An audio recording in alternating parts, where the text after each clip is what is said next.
रजब भट्ट पर मुबैना तौर पे वकला बरादरी का हमला। ये हुआ भाई सिटी कोर्ट कराची के अंदर, जब रजब भट्ट और नानी वाला अपनी केस की जमानत, अबूरी जमानत के सिलसिले में कराची की सिटी कोर्ट के अंदर पेश हुए थे। आपको बताते चलूँ कि गुज़िश्ता दिनों रजब भट्ट के ऊपर संगीन इल्ज़ामात, जिसके अंदर तौहीन सहाबा के ऊपर एक जो है वो केस दायर था कराची के अंदर। उसकी अबूरी ज़मानत के लिए वकला के साय में जब ये पहुँचे यहाँ पर सिटी कोर्ट के अंदर, तो वकला यहाँ पर बहुत ज़्यादा तादाद में जमा थे। सिक्योरिटी के भी सख्त इंतजाम करवाए गए थे, मगर यहाँ पर क्योंकि वकला बरादरी बहुत ज़्यादा थी, मुश्तिल थी, और उन्हें बड़ा गुस्सा था रजब भट्ट के कुछ अल्फाजात के ऊपर।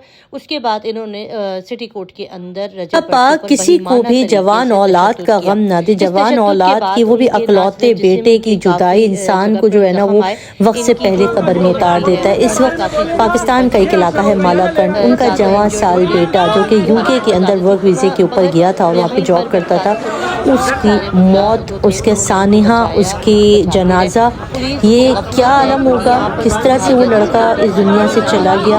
22 दिसंबर इतवार वाले दिन एक कहर टूटा उस ख़ानदान के ऊपर। सारी तफसीलात आज के ब्लॉग के अंदर शामिल करेंगे। बिस्मिल्लाहिर्रहमानिर्रहीम, अस्सलाम वालेकुम, welcome to my channel. Hope कि आप सब ठीक होंगे। बहुत सारी दुआ है आपके लिए और आपकी फैमिली के लिए। अल्लाह पाक आपको हमेशा खुश रखे, सेहत और सलामती के साथ रहे। मैं हूँ राना रज़ा और आप देख रहे हैं मेरा यूट्यूब चैनल। अगर चैनल पर नए तो लाइक और सब्सक्राइब ज़रूर कर लें। दिल बड़ा गमज़दा होता है क्योंकि जब परदेश में हमारा कोई हम वतन जाकर वहाँ अगर किसी की डेथ हो जाती है तो परदेश होता है, खुशी गमी सब आपको अधूरी लगती है। और इस जवान साल बच्चे की जब मौत हुई थी ना, खूबसूरत बच्चा अमीनुल हक इसका नाम था, और ये जो है वर्क वीज़े के ऊपर यूके के अंदर जॉब कर रहा था।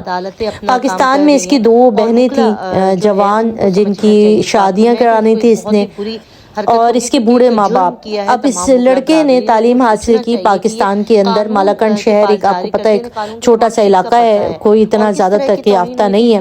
तो वहाँ पर जॉब के लिए इसने काफ़ी मारा मारी की, बहुत इसने पाँव रगड़े जॉब के लिए, मगर इसकी कोई जॉब वगैरह अच्छी लगी नहीं। बस फिर उसके बाद इसने फैसला किया कि यूके जाएगा, क्योंकि इसके कुछ और दोस्त भी थे जो कि वर्क वीज़े की नीयत से, काम के गर्ज से जो है वो यूके के अंदर कुछ पढ़ने गए थे, कुछ वैसे ही गए थे।